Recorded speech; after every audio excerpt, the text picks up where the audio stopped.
One, two, three. The bigger picture. That is what you Hollywood stands for. I push myself every single day to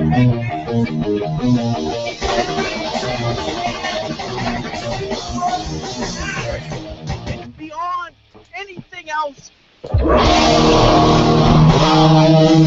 One, two, three. That is what you Hollywood stands for.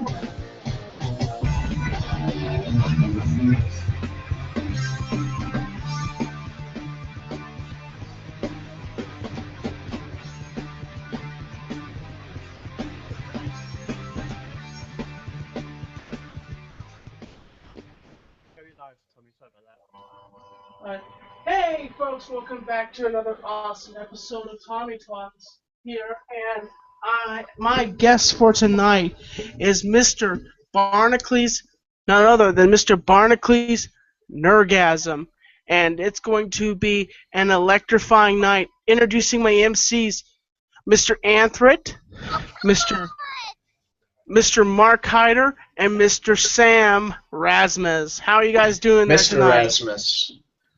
Mr. Rasmus, how are you Very doing? good. Very good. Tommy, I understand you have a very exciting interview to do tonight. It's going to be a good interview. Thank you so much. I really do appreciate that. And so, thank you so much. If you guys can step out, I will invite you guys back in. I'm going to interview Mr. Nerdgasm himself here tonight. For sure, man. We'll leave you to it. Have a good show, guys. Good luck, bro. Let it fly. Oops, let it fly, let it fly, let it roll, wanna let it roll. How you doing there, Jerry? I am doing fantastic, Tommy. How are you doing? Oh, I am stinking good. You know what I'm saying? I hear you, bro. I'm like a wet pony getting ready to release out of the Dutch. You know what I'm saying? I'll take your word for it, bro. Yes, pour a little liquid into the cylinder here and get ready for one of the most amazing interviews of the century. If you know what I mean. That's a hell of a goblet right there, buddy. Look at that. Did Jesus make that? I think so. It's one of the. That's why you understand. This is why I have this sexy hair. You know what I'm saying? Everybody else is going balding, and I'm just getting sexier and sexier every day. Sexy I will Julian. not argue that. I would never argue that. You are a gorgeous man, Tommy. Thank you. I appreciate it. So I went ahead and tweeted out the link to my viewers, too. So if anybody's in here that knows who I am and doesn't know who Tommy is here, this guy right here, he is ambitious. I guess if I had to say one word, I would say you are an ambitious guy. He dresses like a thug. The dude doesn't take no for an answer, hence why I'm here right now. And he's the man. He's also been on Tosh.0. If you guys are familiar with that show, he's been on Tosh. So that's he's actually been on TV. I haven't been on TV. So, dude, mad props, man. Cheers. I remember I had asked you. Thank you. I really do appreciate it. If I can clink my glass, I'm standing up right now. Yep. I remember I had asked you if you could make me a plating for a World Heavyweight title belt. It says World Heavyweight Comedy Central / MTV's Made Champion Tommy NC 2010, because I know you do 3D printing. Well, I finally have a big enough 3D printer to do it too. I just got a new one that has a 15 by 15 by 18 inch build volume, so we could totally print a championship plate. Or I've got a CNC machine I'm putting together too, and once that's done, we could probably do it out of like metal. That would be even cooler. Yo, it would. And then I could basically find a wrestling belt, a wrestling belt cutout of a strap thing, and I could find the pieces, how to screw it on there, and then you just tell me what the price is, and I'll figure out what I can do, make payments to you or something like that, or if we ever figure out in the future. I think like $14,000 should cover it. What do you think I do? What do you think?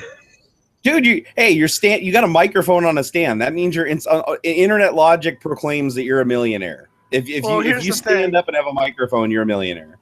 I'm gonna say this. I've built myself up over the years. I started out with just talking to the camera here. Like, I've had people give me this stuff as gifts. This was Mailbox Monday, and just half of the things that I have today are because of my fans and my friends. And I'm not a billionaire. I'm just a ordinary guy making videos here on YouTube. I'm 25 years old, and I live with my parents, and that's how George Costanza would say it. He basically says, you remember George Costanza? Oh yeah. So let's hit the ballpark out of the let's hit this interview out of the ballpark. So who inspired you to start your YouTube channel? Whew, that's actually a really tough one, because the inspiration actually came from me just wanting to play around with technology, and it wasn't even to really post to YouTube. It just happened to be a side effect of the technology I was reviewing. If you go back and look at one of my first videos I did, it was a Microsoft mouse, like a mouse that I reviewed. I think it was in 2009, I want to say. And I was using one of those Flip Video HDs. Matter of fact, I still have the thing somewhere in one of these drawers. But I had a Flip Video HD that I bought from Circuit City. Yeah, remember that place? And I was using it, and one of the features of it was upload to YouTube. And so I shot a video with it, because I bought it just to shoot videos, not even to put them on YouTube. I just wanted to shoot videos, so I bought it. I shoot the video and I do upload to YouTube, and like it got like, I don't know, like 13 views in a week or something. It was like something really, really low. But I don't know, it hooked me. It was just the fact that you could actually upload something on the internet with the click of like one button, and people engaged it, and that just kind of got me going, and the addiction just took off rampant from there. And then there was some downtime where I didn't post anything for like a year, just because I got sidetracked and the ADHD took me somewhere else. But I always came back to it. And each time I came back to it, it was something more ridiculous than before. Now, where does the name Nerdgasm come from exactly? It's just a play on orgasm. It's like, you think about a nerd all by himself with a box of Kleenex and some lotion. He's bound to have a couple nerdgasms. You know what I'm saying? I think that's where Nerdgasm came from. The Barnacules part was a little more sophisticated. That's taking Barnacle and Hercules, cutting both words in half and just stuffing them together. So it's not even phonetically accurate. It's not spelled correctly. It doesn't follow grammatical rules or English rules, but I don't care. It's still Barnacules, and that's what I love about it. Now, you're a tech guy, am I right? Not at all. No. I'm not Tommy. I really, this technology stuff is just, I don't know. I'm more of a woodworker. No, I'd say I'm a technology guy. I mean, I'm about as nerdy as they come. I mean, I bought an Apple Watch. Like, what does that tell you? That is the most worthless piece of technology ever invented on this earth, and I went and bought it just because it was shiny and had a battery in it. Oh, it's shiny. So shiny. So shiny. So shiny. So precious. My so precious. Good. Oh my God, you're shaking. The screen comes on. It's so awesome. Now, how did you come across Chris Pirillo? Oh, that was actually, this is a funny story, because there's actually still some missing data today that Chris and I don't know. And what happened was, I discovered Chris. Like, here, I'll go back to when I discovered Chris, not when he discovered me, but I discovered Chris back when he was on G4 Tech TV doing the Screensaver show with Leo Laporte. It wasn't Screensavers. What was it? It was, can't even remember the name of the show. It was so long ago. It was like Ask. You know what show I'm talking about? Yeah, Ask Me Anything. Yeah, Call for Help. That's what it was. Call for Help. I'm a '90s kid, so I don't know about this show, because I didn't really watch tech stuff when I was little. I was kind of like the Flintstones and Tom and Jerry Kids Show, Tom and Jerry, and all that stuff. Oh, dude, back when I watched, I remember when we first got cable TV. G4 Tech TV was literally the channel I was glued to. I didn't care what was on there. Like, Screensavers was awesome, but that was because they had the Webb girl, Morgan Webb? Oh God, woo! Yeah, don't tell my wife about her. Oh yeah, you're telling me, Morgan. I had a thing about her. Woo! She was smoking.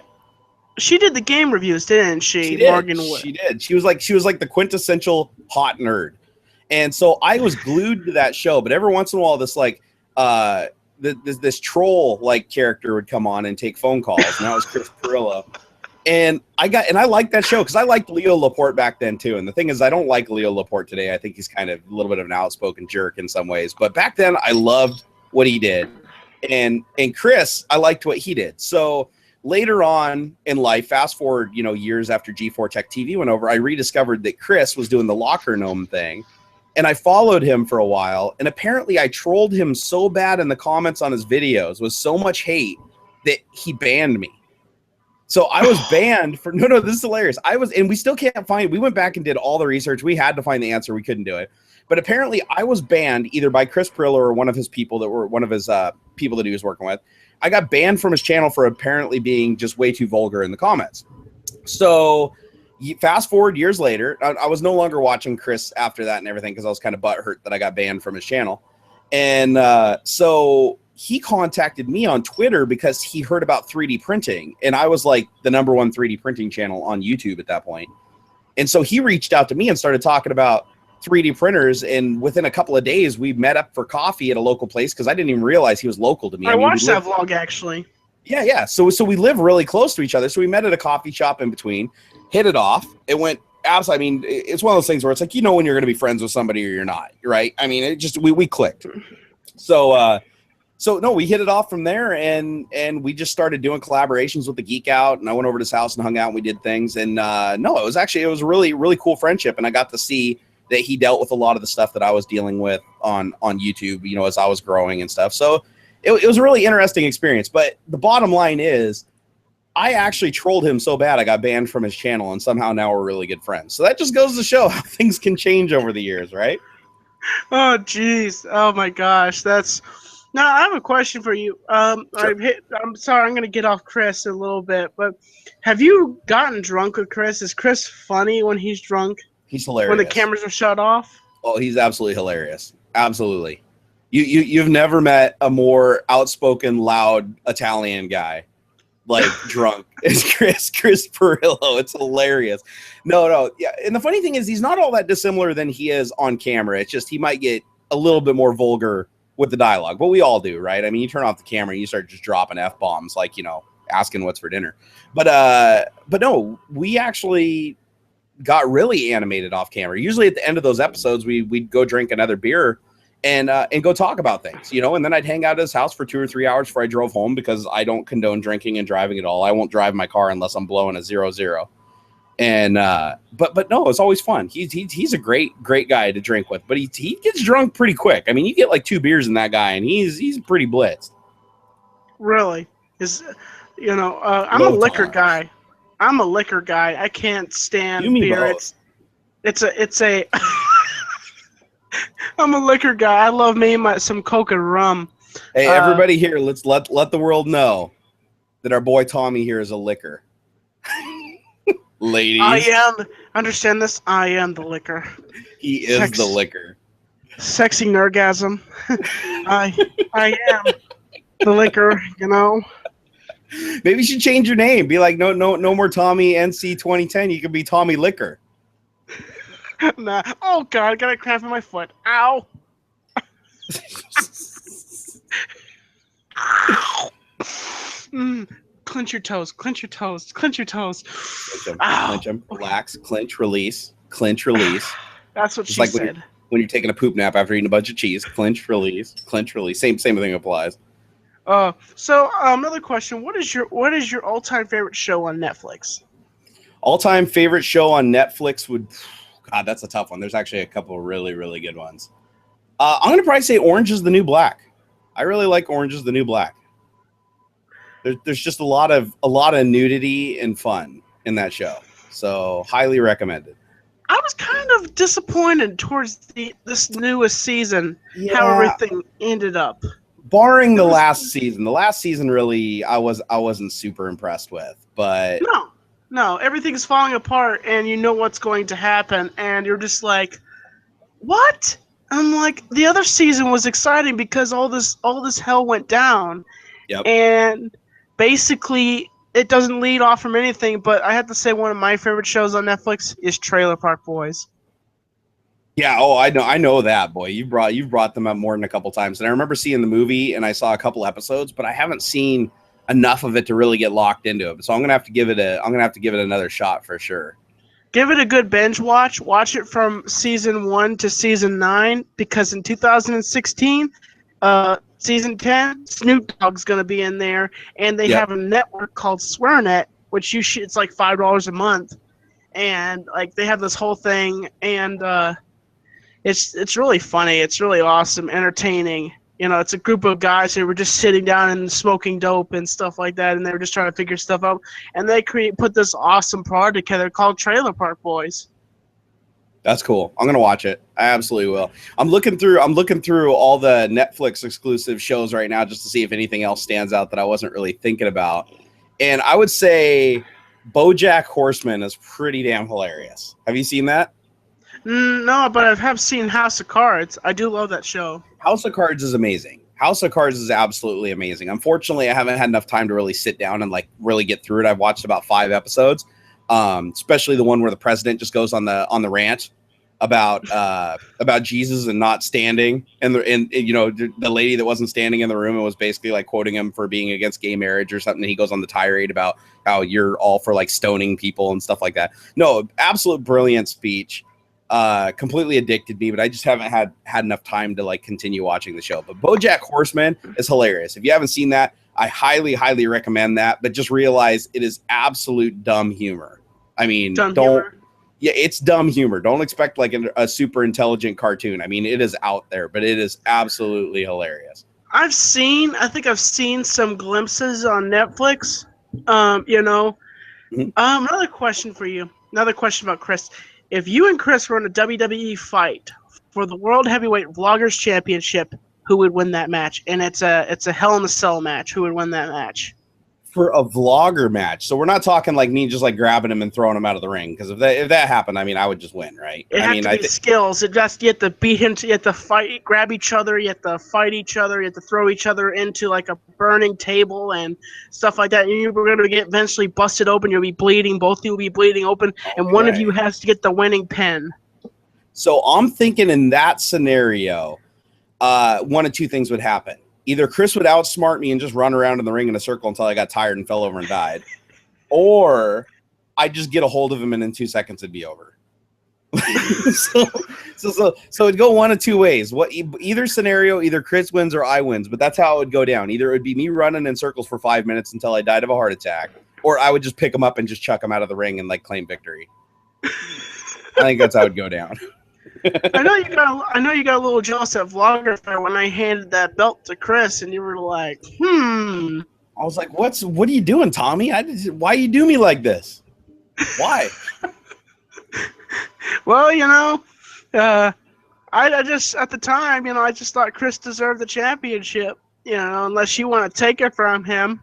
Let's be honest. Chris has made I'm just gonna estimate probably about 257 million vlogs, and I think I've made probably 20 in my entire YouTube career. So I'm going to say just for sheer volume alone, Chris wins. Yeah. And he's so used to it. He's so natural with it. I mean, the dude can pick up the camera every single day. I can't do that. I tried. Like at one point I was like, you know what? I'm going to do this. I'm going to try this daily vlog thing. And I picked up the camera and I edited the video. And I thought it was hilarious, but I knew that if I started posting stuff daily, it would start getting to an offensive level because, I mean, literally, I was sitting on the shitter and making fart noises into the camera. And one of the vlogs I edited didn't have anything about my day other than I sat on the toilet. I made some people awkward. I ate a sandwich. And then I was laying in bed videotaping my feet in front of the projector while I was watching a cartoon. And I was like, I don't know, maybe it would have been brilliant vlogger material. I don't know, but it's just one of those things where it's I didn't feel like it was that same kind of personal relationship that a vlog has. The video I just did that you just watched, right? That was more of a me sitting down and being personal. And that's kind of my style of vlog. Isn't really going through the day and recording everything and editing it together at the end. It's basically focusing on one thing I'm passionate about and sitting down and just hashing it out, treating the camera like it's your best friend sitting there just wanting to hear about your day. And you're just going off. That's the style I like to do, anyways. And also I just want to say that I want to give tribute to your friend Jason. Am I right? That's his name. Jason Lawhead. Yep. I want to give tribute to him because I watched a video of Jerry's, and he passed away from cancer recently. I lost my grandmother to cancer. Also, I want to give tribute. He didn't die. He didn't die from cancer. He beat the cancer. That's the part that makes this so horrible, is that he spent a year fighting cancer.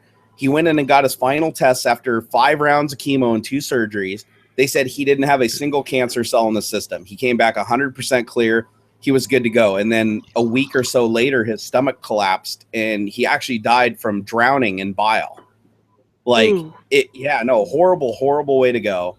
But he beat the cancer. That's the thing that sucks. Could you imagine that if you spent a year digging a ditch or digging a hole for a swimming pool? This is kind of like my offbeat analogy. But if you're outside digging, hot, sunny day, beating down, you're digging this hole for a whole year, and then you're tired, you're exhausted, you're beat to hell, your body's worn out, but you're like, yes, I finally have a swimming pool. And then you put the garden hose in and start filling it up, and then you fall over and drown. That would be the worst insult to injury ever. And that's why it affected me so bad. Had he not beat the cancer, I would have been just as sad, but it would have been like everybody would have expected it, including him, that at some point his life would have ended. But he was on the tail end.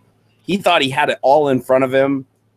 You know, it was all downhill from there. And I felt the same way. And it just goes to show that anything can happen at any time, Tommy.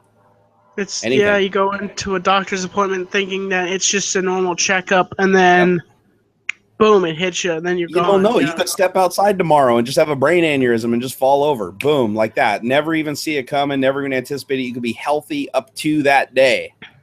You know, I get tons of messages every day that I should just put a gun in my mouth and blow my brains out. And, you know, I've dealt with depression also, Jerry, and that can connect I know. It's, you know. Dude, we've had some talks. You and I have had some late night talks on the Facebook. You know, I might not come on your show very often, but you and I, we've talked about depression on more than a couple of occasions, and it gets bad. I mean, it's been bad for both of us. Yeah. And it's a really hard thing to confront when you have people, you know, every day they have nothing better than to just tell you that you're a fat piece of shit and you should end your life. But it's so hard to flip that switch in your brain to where you realize that those people are actually just as in a bad a place as you are. They're just going about it the wrong way. And once I understood that, I stopped giving any weight to it. Now I get an email. Like I got a mail this morning from some guy or some lady or something. It was just 2 sentences. It was like, you're fat. You're a fat failure. You're not going to be around for your son, and he's going to grow up without a father because you want to eat a bag of Doritos or something like that. And normally I would take huge offense at that, but I didn't even respond. I just right-clicked on and said, block all email from this email address. I got just one button that I just block it and everything. And I just thought to myself, I was like, that person to send that kind of a toxic message to me is in a dark place.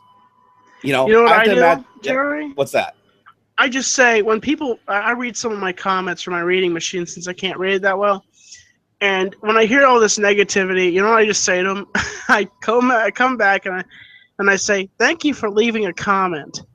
That's what I say. It's the best response you can do. Thank you for leaving a comment. And that the thing about it is it pisses them off even more that you said that. And then these people come back and say, thank you for me leaving you a comment, Tommy. And I'm like, okay, you're kind of overworking it a little bit. I just said, thank you for leaving a comment. You left a negative comment. So you're saying, thank you for leaving a negative comment. So, well, you just got to get in that frame of mind that the only reason that they're leaving a comment is because they're so uncomfortable with themselves, or they're so devoid of attention that they have to get some kind of a response out of somebody. That, you know, they're not satisfied. And that's what I had to convince myself of. It's like the person that's telling me that I'm a fat piece of shit and I should kill myself. I'm like, what person in a good place, what happy person in a good place would say that to anybody under any circumstance? And the answer is nobody. The only person that would say that is somebody who's like beaten themselves, you know, and it kind of makes me feel bad because it's like the person that's telling me that I should go kill myself is just projecting on me because that's how they feel themselves. And it bugs them to the point where it's like they need attention. They don't care if it's bad attention, good attention, or otherwise. They're going to try to get attention. And when you don't give it to them, they just go away. That's the interesting thing about it. Like, I don't have a lot of people that leave a comment that's like, you know, hey, fuck you, and then you don't respond to it, and then they leave another and another and another. That's rare to have somebody that just leaves comments unless people are engaging them in the comments. Then they keep leaving comments because they're like, yes, I'm getting attention. I'm getting noticed. I feel powerful. And that's why they do it, Tommy. It has nothing against you. It honestly doesn't. These people are just looking for somebody to harass and bully to make themselves feel powerful because they're not powerful in their real life. Wow, that's really powerful. Jerry, I have one more question. That I know my team is shaking in their chairs. They really want to get back in here, including Anthony. Come on, Tommy. Just tell me. Tag me in, bro. Is he like? Do you see the camera? Is he going? me in. I doubt it, but he's just probably smoking his vape stick, and he's like, "Come on, Tommy. Oh yeah, come on, call me back in." So, hit me. One of my main questions is to you: how did you feel when you first met me at Vlogger Fair? Me and Anthony, when we strolled into Vlogger Fair, what did you think when you first met me and Anthony? I was like, holy shit, this is the most crazy, off-the-wall, eccentric person I've seen in recent years. You were just so over the top with everything. I think you were like carrying around a giant banner and stuff. I mean, I genuinely thought that you were like a main event at this thing. Like, I thought that you were actually like, you were like a Vlogger Fair main event because of the way that you carried yourself, the way you were dressed, and the way that you had everything in it. And it commanded attention. Like, I had to go see what the hell was going on when you were talking to Chris. I was like, whoa. What is going on here? It seemed like I was Chris's boss almost. Yeah, no, it was crazy because it's like when you see somebody, and this is true even in like in the business world, right? When you go into like a meeting or something like that, generally the person who's most outspoken, most confident, maintaining the eye contact and everything, everybody gravitates to that person and lets them lead the meeting, even if they weren't necessarily the person that made the meeting, because it's just this natural tendency to follow a leader. And when I saw you, just I mean, the way you were talking, the excitement, the way you were carrying yourself, you had no fear. You weren't one of these people walking up to vloggers going, you know, hey, can I get a picture with you? You know, that was kind of like shy and bashful. You were like, Chris, I got a giant ass banner here. I got this. I'm doing this. Hey, you with the camera right there. Yeah, we're going to say this. We're going to do this. And I'm just like, it commanded attention. I mean, you drew a crowd. Of course, I brought sweetness. I brought some sweetness. So, and then Diana was there. She smelled it with her pregnant hormones, and she was like, "Ooh, baby." I had Tommy, like 2 or 3 months. Don't ever change, man. Don't ever change. No matter how many people tell you to change, don't ever change. Because you know what? Changing is stupid. It really is. When are you going to come out here to Western North Carolina and have a beer with me or have some drinks with me, buddy? I don't know. Does Western North Carolina have internet? Like, are you on like your cell phone right now? Or no. I don't know of any events in Western North Carolina that I'd attend. Like I'm going to New York for World Maker Fair, the 25th through the 28th. I go to ORD camp when I get invited each year, like in Chicago. So I've been to like Chicago, New York. Those are the only 2 places really on the East Coast that I've been to any events at. But I don't know. There's an event that happens once in a while down here called Geek Out. And I went to it recently. I don't know if you saw that on my Facebook where I dressed up. I got my face painted and everything. It was called Geek Out, where people could just come and they have all sorts of things down here. I know it's a long distance away from you, but yeah, if you find out who's planning that, you know, I'll find out if I can meet up, if I can actually get off work and I can go to Geek Out. What's the turnout to it? Like, how big of an event is it? There was a bunch of people there. Like, I couldn't count, but there was like a bunch of people there. Hundreds or thousands? Hundreds, I'm possibly guessing. Oh, hundreds is still a pretty decent sized event. Yeah. See, and generally what I do is go to events and everything because everybody thinks I'm a millionaire, but I'm not. I'm actually a sponsor heir, which means most of my stuff that I have are things that like companies send me. So it's like when I go to events, it's usually because a company sponsors me to the event. Like when I went to PAX Prime, if I had to buy those tickets last minute out of my pocket, it would have been like $600-800, even though it's like in my backyard. And I got sponsored to go to that by Cooler Master, right? And so that was pretty cool. So that's usually like the events I go to, like World Maker Fair. I'm going to be there with All2 Maker and stuff like that. So it'd have to be some kind of event that I'd probably have to get sponsored to, just because it's not really in the budget to do a bunch of travel and stuff like that. And it's not like I even need compensation. I can't even remember if I've ever been compensated for attending an event. I usually just ask them if they can help me out with my travel expenses and actually getting into the venue, right? Because, you know, let's be honest here, I'm not PewDiePie, so. PewDiePie. If I was PewDiePie, I'd be able to get like, you know, a helicopter with like nuclear missiles on it and a gunship following me, and I'd be able to land like in the middle of Madison Square Gardens. And no, I'm just kidding. I don't even think you can make that happen, but still. You know, I have to say that the 2 people I made the biggest connections with that YouTuber was my friend Anthony. It's going to come back in here, and you and Chris. And honestly, I was kind of a little bit rubbed off a little bit because I had a bad feeling in my stomach. I walked up to Shay Carl. I didn't stand in his line because I didn't feel like it. And he all he could say to me was, hi, hi, hi, hi. That's what kind of like rumbled my stomach a little bit. It was like, you know, he's saying hi to me, but it felt kind of sarcastic a little bit, you know? Well, why'd you feel that way? I don't know. It's just like because he's a big YouTuber and like he just like, you know, like when you're somebody like me that's been working his way to the top, and then somebody big like Shay Carl just does it, you know. And I'm vlogging him. I'm giving him one of the biggest compliments of his life and saying that's the grandfather of vlogging, and all I get is hi, hi, hi. And I'm like, you have to realize though that people that are that size, like they do that thousands of times a day. And that's another thing that I've noticed with YouTube, because I've been on both sides of it, right? I've been the small guy and I've been the big guy, literally and figuratively. But it's one of those things where it is hard sometimes to give a lot of time to one person over another person, especially if you're in an event where there's so many people that want to meet you. I try to give as much time as I can to everybody, but it can be hard sometimes. Like even when I was at PAX, I probably had between 150 and 200 people come by the Cooler Master booth each day, like hang out, get selfies and talk and stuff like that. And a crowd will actually start forming. Like if you have a conversation with somebody for too long, you'll end up like building up like a huge queue, right? And it sucks because I want to spend all that time talking to all of them. I really do. But you have so many people tugging you in different directions. It's like the most exhausting experience ever. It makes you like think about, you know, what it's like for actual like big celebrities, like, you know, PewDiePie goes to the event, or like the tested guys, right? Like the tested guys, you've got, you know, I got Adam Savage, M5 Industries and Mythbusters. Those guys like literally have to go to cons wearing a costume to hide from the public, because if they walked out on the main floor, it would just instantly, everybody would just bunch around them and they wouldn't even be able to move. yeah. You know what I mean?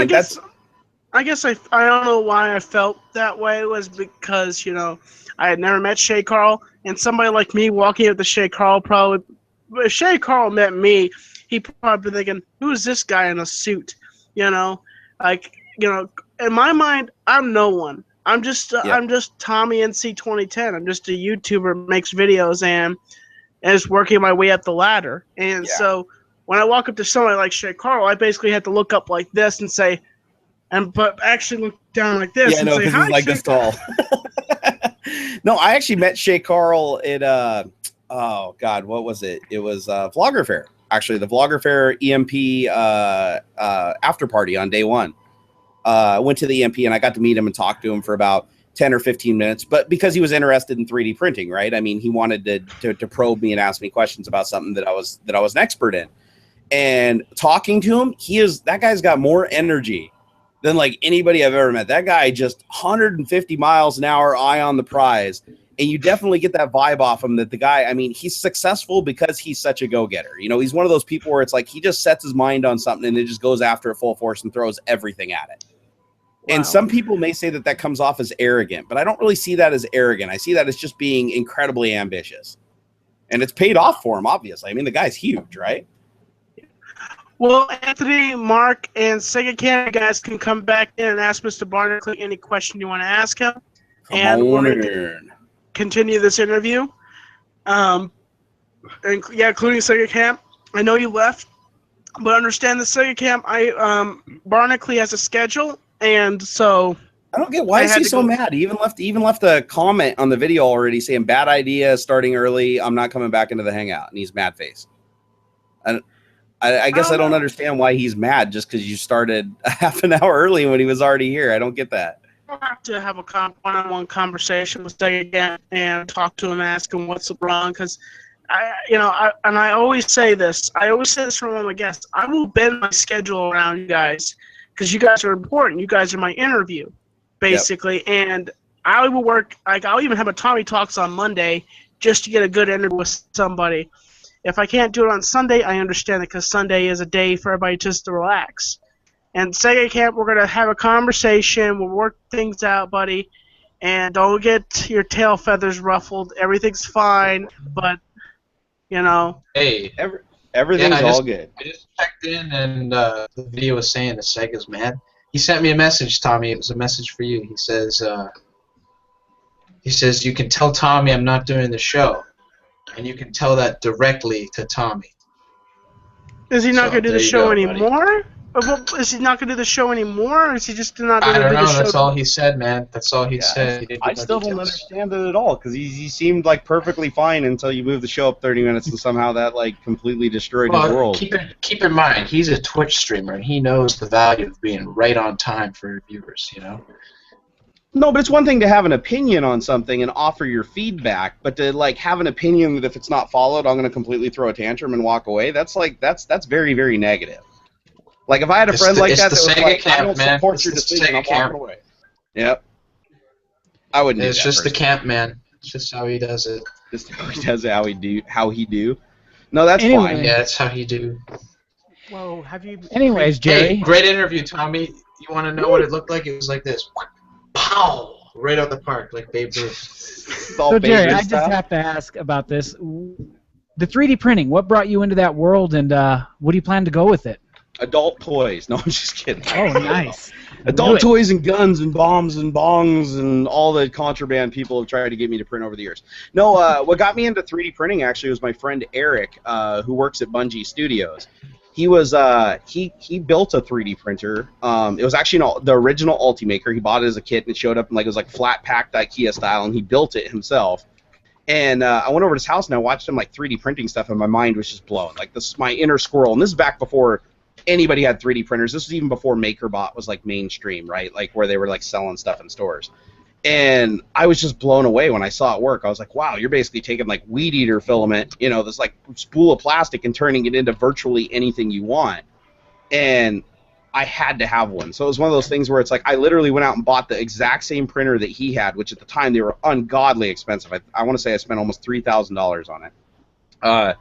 And it literally looked like a wooden printer. I mean, it didn't look like professional. It looked like it was all laser cut plywood, and I had them assemble it because I didn't have the patience to build that thing. It's crazy. It takes like 12 or 15 hours to build one of those. So I got it, and I just started printing just out of a hobby. I had no ambitions to really put it on the YouTube channel or anything when I first bought it. I was just like, this is too cool not to have one of these. And I ended up just getting hooked, man. I do it. Ultimaker came out with a second printer a year or two later, and I got that one too. And now I'm up to, I think, 6 3D printers and the CNC machine, and it's weird. It's just the hobby just grew out of control. What does CNC then? What does that mean then? Oh, the CNC is a computer. What does CNC stand for? It's like computer. It's basically a computer-guided router for removing material away from something. Not Cutie-Mark Crusader then. Yeah, it's. Now, I noticed you kept talking about the Ultimaker, because I want to get into 3D printing. Would that be where one would start? Out of all the like 3D printers that I've used, the Ultimaker is by far the easiest and most reliable. But it is costly, so if money is an issue, you know, you might want to go with one of the cheaper printers because you'll still get a good print out of it if you're willing to put in the time to calibrate it and work with it and everything. But as far as the out-of-box experience, the Ultimaker's been the best for me. Because I'm thinking like stuff like Raspberry Pi cases, you know, made like little Nintendos and stuff like that. Because I've gone to these sites and they'll give you I'm guessing some file you just put in the program, and I'm not sure exactly how it works on that end. So I'm guessing you put a file into a program and it prints it. In your audience, so how do you advertise your videos? Wait, what? Hey, Tommy. No, I'm just talking about Tommy. Oh no. Hang on. Let's get serious for a moment. Tommy. Yeah. BLTs. All right. You gotta ask Jerry. Are they a sandwich? Okay, I know It's a this sandwich. question. It's a sandwich. Jerry, do you think a BLT is a sandwich? Of course, I think it is a sandwich.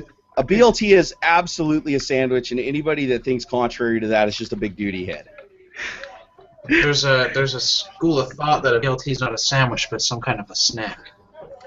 And what? That means biscuit is not a biscuit. A cookie is not a cookie because it's a snack. Why can't a sandwich be a snack? Yeah, it's the same thing. Like sometimes I eat like 3 or 4 sandwiches. I mean, like they're little hors d'oeuvres, so it's a snack. What's the definition of a snack? Something you stuff in your face that satisfies your soul and and makes you not hungry anymore.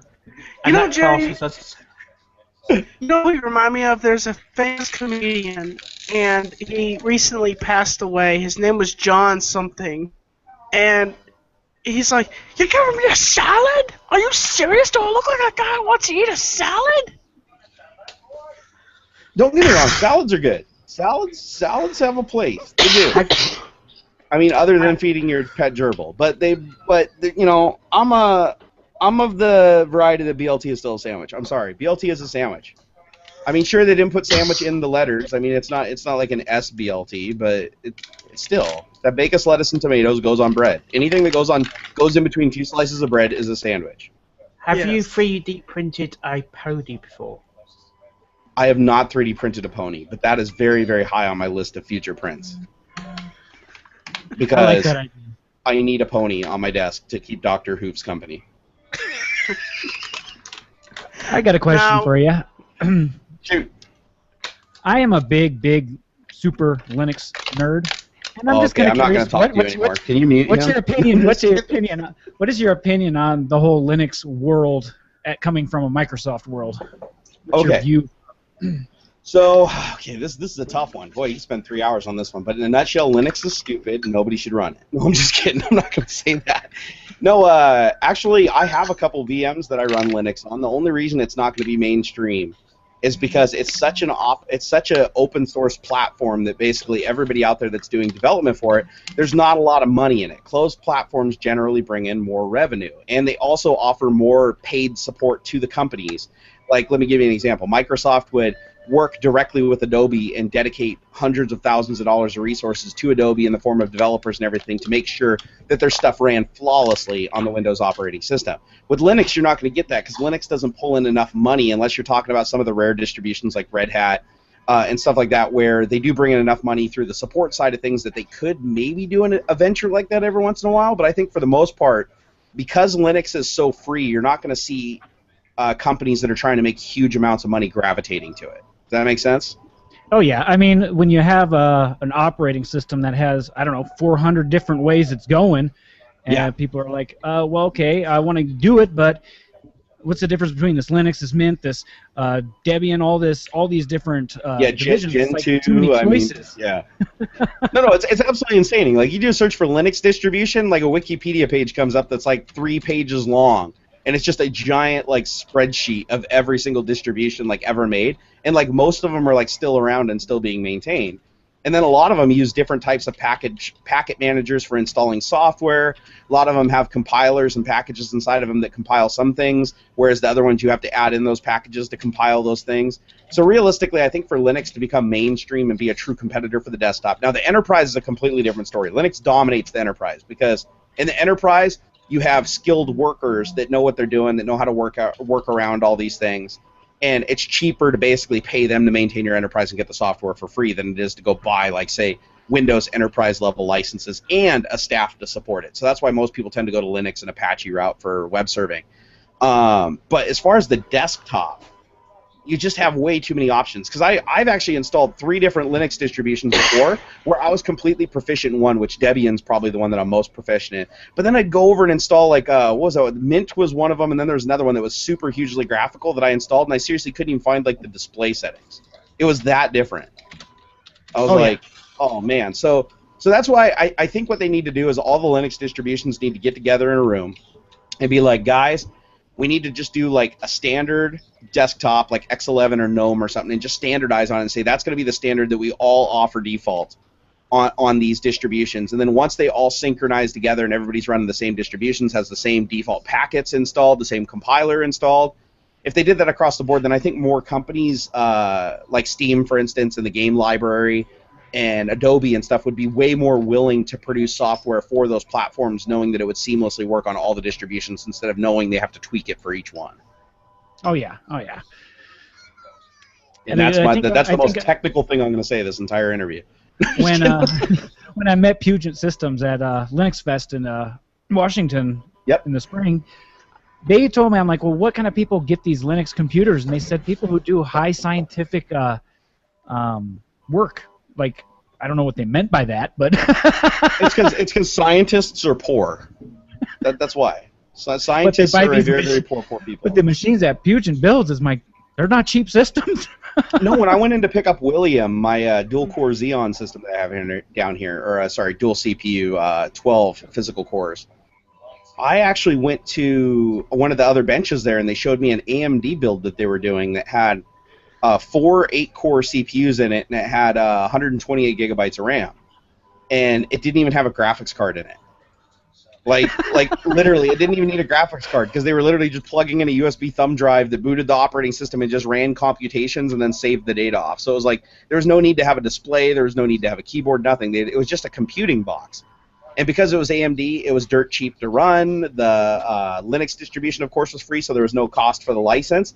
And when you're talking about science, you want as much money to go into the actual research as possible. So it makes, if they can save thousands of dollars on corporate licensing for operating systems like OS 10, or I guess OS 10 you'd have to actually run exclusively on Apple hardware to not be violating their EULA. But let's say Windows, you go put Windows on there, you're gonna have to pay for that, or you could take that money that you saved from the operating system license and put that towards better hardware. And with Linux, you can configure Linux down to bare metal to where you don't have a lot of overhead, which means you're even dedicating more memory and more CPU to your computational operations instead of to run your background services that like monitor your display driver and allow people to hit port 139 and crash your box. I don't know about AMD because I don't know, doing that kind of work, you don't want it freezing up on you every hour. That's true. That's true. Hey, And Tommy. Yes. Tommy, by now this probably sounds like Chinese to you, doesn't it? All this tech talk. Chinese makes more sense. I'm just kidding. Tommy's got the tech, but he hasn't quite gotten the savvy. Oh, did Hello, Tommy Sega freeze? Camp. Oh, there he is. Okay. Yeah, I'm here. Hey, Sega Camp. Hey, buddy. I'm glad to see that you can come back in. I understand. Listen, things happen when they happen, Sega Camp. So I appreciate you could come back in. So it's just the way it goes. Man, are you okay, man? Are you alright, man? Sega Camp. Sega, you okay? I'm trying to be. It's You all know right, what? That's Sega. all anybody can ask. That's all anybody can ask, honestly. I would never expect Sega Camp. anybody to not feel the way that they need to feel about something. And I think Do you it have shows a lot that he came in here. So You want to ask Jerry a question? Do you have a technical question for Jerry? Because I know you're. Not really, but but I have heard of your channel though. I'll say this much though. In my own defense though, I have sort of heard of your channel. I think it was that one where you were trying about making a game room up for Twitch or something like that. I might be wrong. you probably saw the video of my game room. That's probably the most famous video I ever did. Was just the one where I was just basically That's giving a what it tour of my room. Yeah. That's exactly what it was. With the 3 giant TVs that everybody's like, why are you using TVs You know and not what? monitors? I have my own game. I'm in my own game room right now. Look at this setup. Sega Oh, Camp's I got gotta a see sweet this. setup. Let's see it. Is that a Oh, PS3? Yeah, PS3 and a Nintendo Wii. I have a Wii U, by the way, but my Wii U is hooked up upstairs right now. Yep. On my parents' big LCD. Oh, did you get Mario Maker yet? I was thinking of getting that. I was just thinking about getting that after I saw the people playing the game. So I want it so bad. I watched the videos. I was like, oh my god, I want to make my own Mario level so bad. Like, I would just spend my life just playing Mario. That's out now. I guess I didn't pay It is. attention to any of the news. Oh, okay. Going to the store tomorrow. You need that. Everybody needs Sega Mario Camp, what's Maker. the desk like? what? What's your desk like with the computer on it? It's okay, I guess. At least I can just sit right behind the couch like this for the rest of the show. Maybe. I got a question for Sega, though. What's your favorite game on PlayStation 3? Favorite game. Favorite game all time? I gotta know. Mine is the Uncharted series. The Uncharted series just... Well, I do like the Uncharted games, but I think this will answer your question. Oh, I agree with you. I'd pick Grand Theft Auto 5 over Uncharted. That's probably the one game I would. So I agree with that decision. Yeah. Best do you have a game ever. PlayStation 4? I'm curious. Who, me or Sega? Yeah, you. Oh yeah. No, I have a PlayStation 4, Xbox One, Xbox 360, Wii U. I even have an Ouya. It's such a perfect You- That game is awesome. To spend it. Here's a funny story. I actually bought my PS4. I took the plunge maybe 2 weeks ago, and I thought, oh man, it comes with The Last of Us. I'd seen gameplay footage online Yep. of the multiplayer. And I thought, that's not really the game for me. I'm not going to like it. So, but, you know, of course, you get the game. It's the first one. I was blown away, man. Dude, I couldn't put that game down. The story just It's- tugs at your heart. yeah. Like I actually cried at points during that. And like the only, I didn't I'm not quite even kidding, get to dude. that far. I cried during parts in the game. I cried during, but then again, that's not saying much because I cried playing Metal Gear Solid 4: Guns of the Patriot. Like, Well, it so- gave me that feeling, that shivery kind of feeling when you get that. Oh, you mean But you know because- what? I was playing the game and I thought, this game's long. It has, you know, normally games are, I don't know, games that I played with the story like that, they can't Right. keep it going for too long. Yep. This game just played it out so well. Even at the end, I mean, holy crap. Dude, it's amazing. It's amazing. The Last of Us, I would say Last of Us, Grand Theft Auto, the Uncharted series, those would all be reasons to get like a PlayStation over an Xbox. Well, GTA 5, I guess the experience is similar on both. But as far as the first-party titles from Sony, like Metal Gear Solid and stuff, oh my god, like that's the only reason I buy a PlayStation is for those first-party Sony titles. They're always just so good. You know, Yeah, I you know think my Sony favorite does, thing is, they have some good developers behind them. So What's that, does Tommy? Xbox, but I was gonna say, you know what my favorite thing to do in Grand Theft Auto 5 online is? Pick up the hookers and then beat them up and get your money back. No, get a big rig and then drive down the opposite lane and then go downhill and go There you right go. to and then like do first person, like to the big rig and Yep. just like boom. You know what else is funny is stealing the 747 and landing it on the Get freeway. myself a Phantom, go into first-person mode, drive right inside the big rig, and then just drive right down the wrong way of a freeway, and just end up bashing up cars and driving in there like a tank. The tank, Oh, the even tank's better. cool. I actually got a tank too, Tommy. I have a tank on my PS3 version. If I could still get it on the PS4 version, I would find that awesome. Yeah, you have to steal it from the military installation, right? Yeah. Oh, it's so hard. It's Oh, so yeah, hard. fun to thing to steal. do.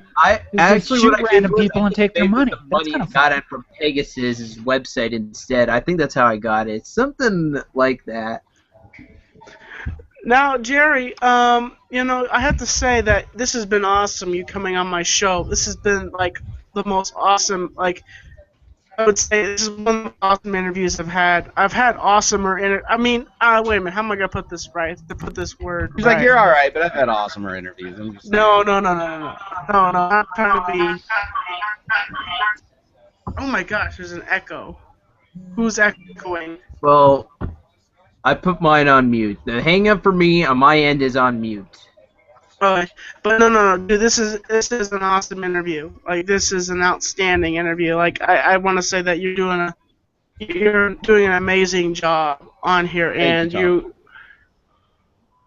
and that's I really do appreciate you coming on tonight, Jerry. You My pleasure. Absolutely Hey, my pleasure. You're gonna get a few subs from us. It's a good deal for you. Totally a good deal. No, I'll be Wow. honest. I was on a live stream for you guys. I don't know if any of you guys knew Mr. Glock 420, but he passed away unexpectedly. Not yesterday, actually. And so he was a gamer in the community, a big COD gamer, right? And so a bunch of people got together and did a live stream for him. It's kind of like a little bit of a memorial thing. And so many people turned up. And I was in that stream until I think 5 a.m. I finally went to bed. And Wow.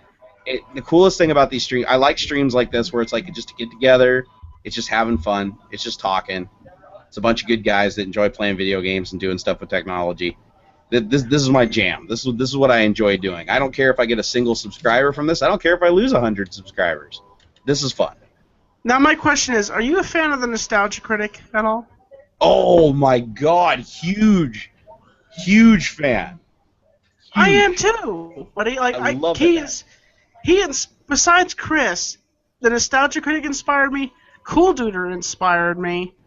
Those guys kind of like came together and they created Tommy NC 2010. Myself, taking those characters and putting them together, created who I am today. And the Nostalgia Critic, I know where he lives. He lives in Chicago. I know where his warehouse is, which that's kind of creepy a little bit. Maybe Which- just a Tommy, little. that's very creepy. What are you up to, Tommy? I know you're up to something. You're planning it.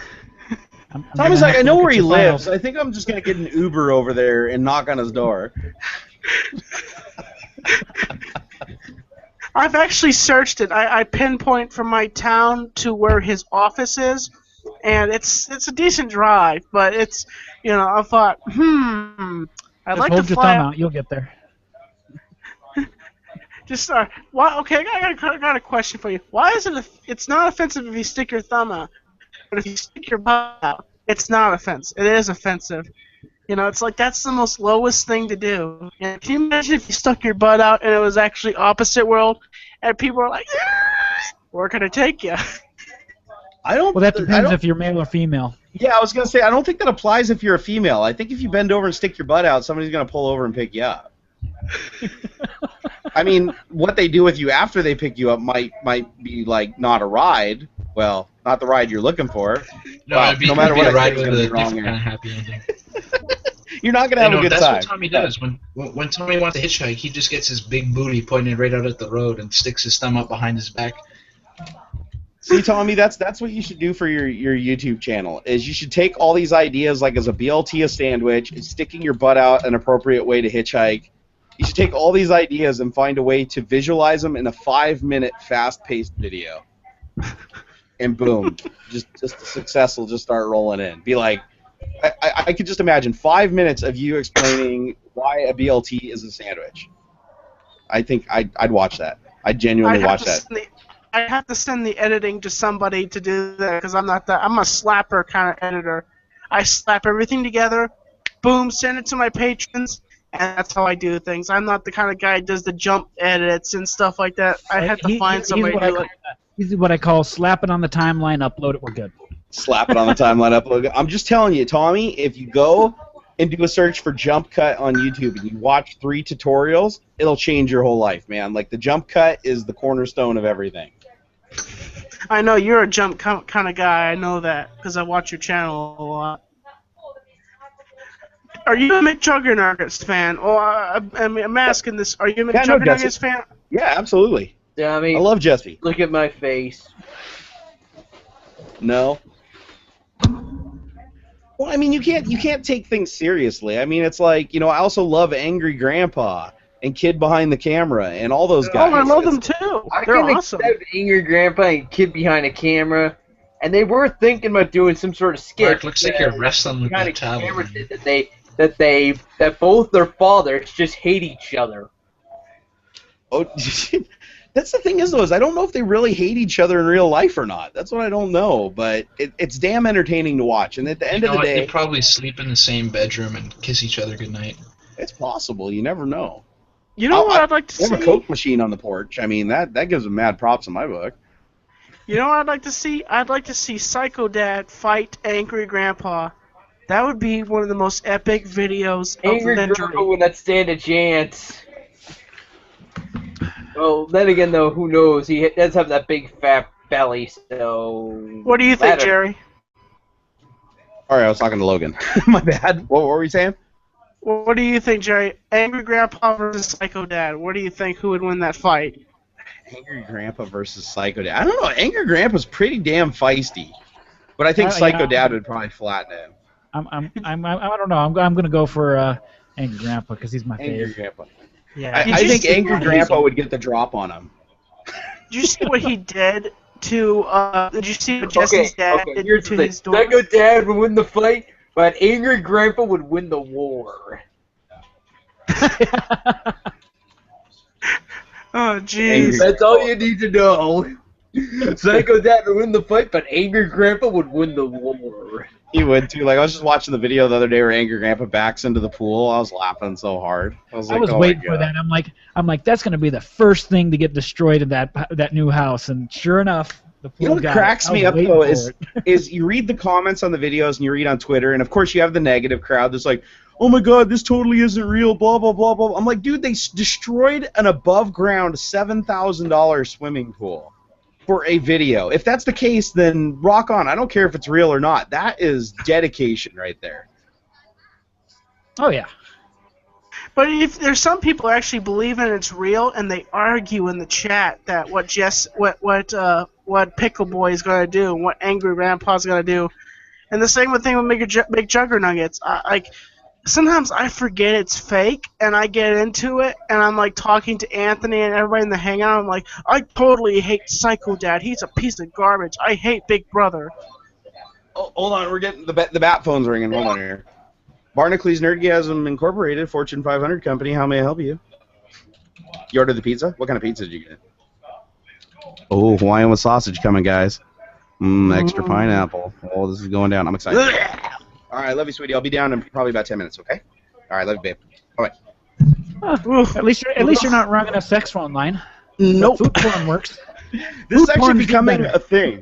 This is becoming a thing because on the stream I was on yesterday doing Type Racer, I was doing a Twitch on Type Racing Coked Up Canary on Twitter, and my wife calls and we start talking about like what she wants, what I want her to make for dinner, what I want her to order, or something like that. I should just make that a new requirement on every stream that I'm on. I should end it with me talking to my wife on the phone about what I want to eat. I'm doing it.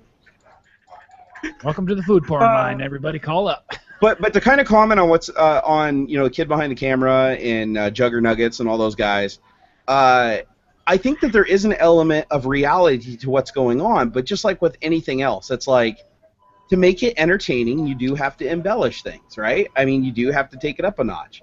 I'm not saying that everything they do is real. Everything that they do isn't real. I think it's kind of a combination of the two. You know what I mean? It's like they get an idea and then it goes somewhere. Exactly. They get an idea and it goes somewhere, but the idea is based in reality. Like, they're sitting around and, I could just totally see Angry Grandpa being like, you're such a little bitch pickle boy for playing with all your toys. And then 15 minutes later, they're laughing about, oh, dude, we should totally just, like, go just destroy them all and just go on a tirade. But there is some, I think that there is some basis in truth in a lot of the stuff that they do. And I think that that's ultimately what makes it funny. Because if it was just all scripted and everything like that, you could only go so far with it. You know what I mean? There has to be some spontaneity to it. So I don't think what they do is really heavily scripted, if not just a basic idea, and they just turn on the camera and run with it. And that's why I think it's so fun to probably watch. Their relationship's probably been like that for a long time. They say fact is often stranger than fiction. No, it's true. It's absolutely true. It's absolutely true. And I could totally see, like, with MC Juggernuggets when his dad was on the lawnmower and ran over all of his video games and everything, 1,000 things go through your head.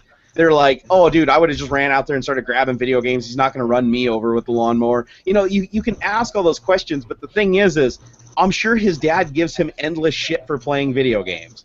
And that was the basis of that entire thing. So even though it was exaggerated, it's like his dad really did want to destroy all of his video games. And he really was pissed off at his dad for being a kid. And they just somehow brought it together. And it's funny because if you think about it, even though they look like they're irate and at each other's throats, that's like a bonding thing. I'm sure if anything else, that brought them closer together doing that, than not doing it. So I think that's cool. I'm all for it. So the people that question whether something's real or not and losing joy in it because it may not be as real is, they're led to believe, I'd say just sit back, relax, and enjoy the ride,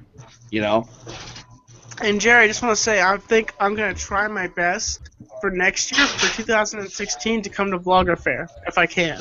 I'll be there. Chris drags me there every year against my will. I'm like, Chris, I think I'm busy that day. Nope, I'll be there. I have been watching Chris's channel recently. I've been so busy. But, I bet you if I walk into the doors, Chris will be like, oh, who are you? What? You were on Tosh.0? It won't be that big hug he gave me. I'll be like, oh, hi, Tommy. Oh, what we're hey, going to have to do, Tommy, we're going to all have to get together. We're going to all be wearing suits, and we're going to walk in there like we own the fucking place. Draw that walk in there like monsters. Have one guy with a baton hitting it in his hand just to send a message. And then all I'm going to do is wink at Chris and walk away and start come there dressed up like Link from Legend of Zelda. I just got the Link costume. The first year I did the Neon Cat, that was too much. I did the cosplay, no fun. Now I got the Neon Cat song stuck in my head. Oh. I think on one of Chris's streams I was dancing as Neon Cat or something. We'll walk into Vlogger Fair wearing suits, and I'll have a cane in my hand. I'll just point it at Chris, and that's when you wink. And the song "The Rising Sun" comes over the intercom.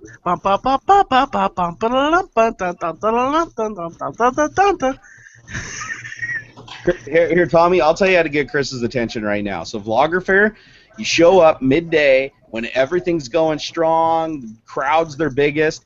Bring a couple people with you, one of them with a bullhorn, playing Eye of the Tiger over the thing, and then have a couple guys with strobe lights, like, run in, and then you just come walking down the front and be like, dun, dun, dun, dun, dun, dun, dun, dun, dun, and everybody's like, little cell phones are running strobe application. Everybody would just look at you like, what the hell? And then Chris would have to run over and address you because out of just fear alone, sheer fear alone, he'd have to come address you.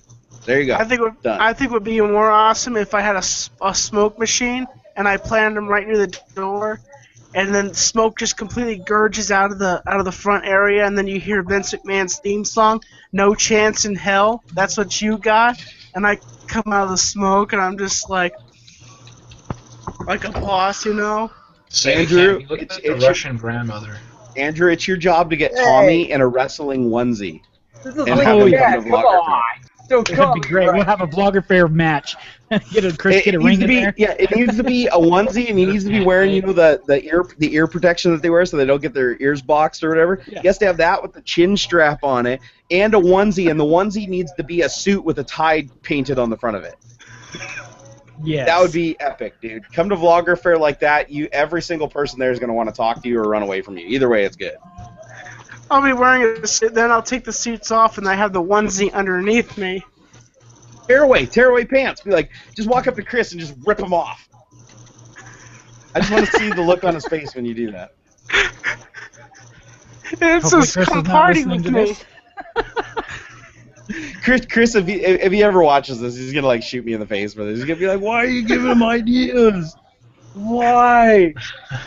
Don't fuel the fire. Chris has probably forgotten about me. He probably doesn't even know my name anymore. Tommy, He actually, it's when hard I used to go forget to Geek someone Outs, like he used you. to talk about you all the time. You can't be forgotten, Tommy. Yeah, you're like a nice comet or something. You stick in people's minds. You're officially a meme on the internet, Tommy. So don't worry. You're cool. No, there's Yeah. certain people that are memorable. Tommy's one of those people, when you meet him, you will always know Tommy, like, in your head. Like, I suck at remembering names, honestly. I do. Tommy, I've never forgotten your name from, like, the first time I met you. It's impossible to forget the name of a guy that wears, like, a suit and a tie to go to McDonald's. Like, I'm just saying. He cannot forget you. It's impossible. Thank you, Jerry. I really do appreciate that. You, sir, are welcome. And on that note, I probably should wrap this up because I need to go stuff my face with pizza and play Forza 6 with my kiddo. What's 4 and 6, by the way? Need a piece Oh, for best me. racing game on console, period. Like, there's nothing better. Like, Gran Turismo can just go away. It's Forza That's 6. actually what drew me to Xbox One was the Forza. I mean, let's be honest. It's the only thing on Xbox One worth playing is the Forza games. But it's good enough that you'd go buy an Xbox One just to play them. I don't even think there's a Gran Turismo for PS4 yet. I don't think there's Gran Brian, Turismo died. Yep. I was wondering if you would say something. about Gran Turismo for PS4, Sam. It'll probably be GT7. Now, Barnacle, I was wondering if you would, before you go, if you could give say, "Hi, I'm Barnacules Nerdgasm, and you're watching the Tommy NC 2010 show." And whatever you got want it. to put on. Oh, are you ready? I got it. I'll do it right now. Okay. Hey, what's up? You want me to do it? Yep. All right, here we go. Hey, what's up, guys? Barnacules Nerdgasm here, and I am on the Tommy NC 2010 show. You guys should watch every single episode because this guy is crazy and fashionable, and those two go together like peanut butter and jelly, or a BLT. He'll tell you all kinds of shit about that, trust me. All right, there you Good go. sandwich. That's a good Thank sandwich. you, man. All right, guys, take it easy. You guys have an excellent night.